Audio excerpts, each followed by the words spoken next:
안녕하십니까. 충남연구원 공공디자인센터 박혜은입니다. 건축물이나 그리고 교량과 같은 구조물, 그리고 수목 등을 인공적인 빛으로 연출하는 것을 야간 조명이라고 합니다.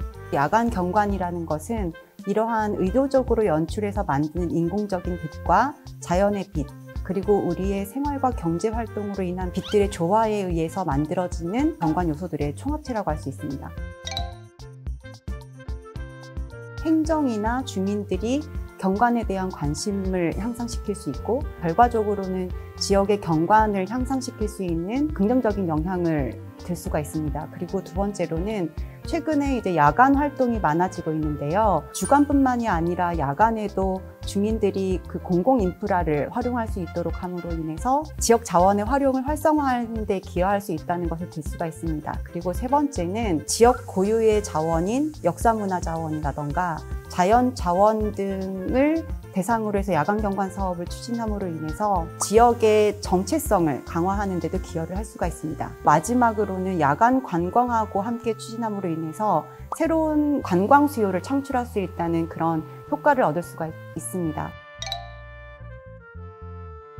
기준 없이 야간 경관 사업을 추진하면서 환경이나 경관 훼손, 그리고 빛공해 문제가 우려가 있었던 것은 사실입니다. 하지만 인공 조명에 의한 빛공해 방지법에 의해서 충남에서도 2024년 9월부터 조명환경관리구역을 지정하여 고시하고 운영하고 있습니다. 조명환경관리구역은 용도지역이나 토지이용 현황 등을 고려해서 구역별로 법에서 적용하도록 하는 빛방사 허용 기준을 준수하도록 하는 것인데요. 예를 들어서 상업지역 같은 경우에는 인공조명이 필요하기 때문에 빛방사 허용 기준을 좀 완화해서 적용하도록 하고 있고, 생태경관보존지역이나 자연녹지지역, 농림지역 등에서는 빛방사 허용 기준을 엄격하게 적용하도록 하고 있습니다. 특히 현란하고 빠른 움직임 때문에 빛공해를 유발하는 장식조명 같은 경우에는 점등이나 소등 시간까지 기준을 제시를 하고 있고, 색 변화나 영상 등의 연출 역시 제한 시간을 준수하도록 하고 있습니다. 문체부의 야간관광 특화도시 조성 사업이나 문화관광 자원개발 사업, 그리고 해수부의 어촌 뉴딜 사업의 일환으로 공주나 홍성에서 야간 경관을 부분적으로 포함하여 사업을 추진하고 있고요. 그리고 국가문화유산청의 문화유산 야행사업 홍성, 예산, 공주 부여가 선정돼서 사업이 추진되고 있습니다. 그리고 충청남도 자체적으로는 충청남도 공공디자인 공모사업이나 도민참여 예산제 사업의 일환으로 해서 추진되고 있고, 이 외에도 각 지자체에서 자체적으로 예산을 수립해서 야간경관 사업을 추진하고 있는데요. 설문조사를 진행을 했었는데 그때 충남도에서 야간경관 사업 우수 사례로 선정된 곳이 논산의 탑정호였습니다. 그래서 시간이 되시면 한번 가셔서 보시면 좋겠습니다. 즐길거리의 체험 프로그램과 먹거리, 볼거리로서의 어떤 그 장소의 심미성을 대표하는 야간 경관은 매우 중요한 역할을 할 것이라고 생각이 되는데요. 축제나 이벤트가 아닌 지속적인 야간 경관 사업의 경우에는 주변 경관들과의 조화로움이나 주간 경관과의 연계성 등을 고려해서 중장기적인 접근이 필요하다고 볼 수가 있겠습니다.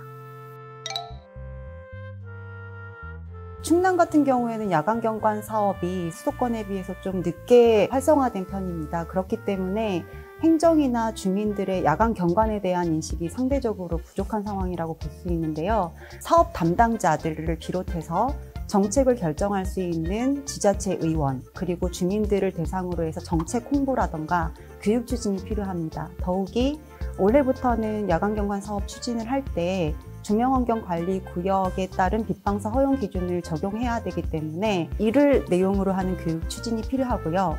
그리고 두 번째로는 야간경관 사업 추진을 위한 법 제도의 정비가 필요합니다. 사업이 완료되고 난 이후에 야간 경관 사업을 추진할 경우에는 경관 훼손이라던가 추가적으로 예산이 더 소요되는 부분이 발생이 되기 때문에 사업 구상 단계부터 야간 경관을 고려해서 사업이 추진될 수 있도록 경관 조례를 개선하거나 인공 조명에 의한 빛공해 방지법과 연계해서 중장기적으로 도 차원에서 야간 경관 사업이나 정책이 수립될 수 있도록 계획이 필요하다고 볼 수 있습니다. 그리고 마지막으로는 야간 경관 사업의 지속성 측면에서 봤을 때 공공이 할 수 있는 역할은 한계가 있기 때문에 민간 영역에서의 주민들이 참여할 수 있는 방안으로서 경관협정 제도와의 연계 등을 위한 주민 참여 시범사업 활성화가 필요하다고 볼 수가 있습니다.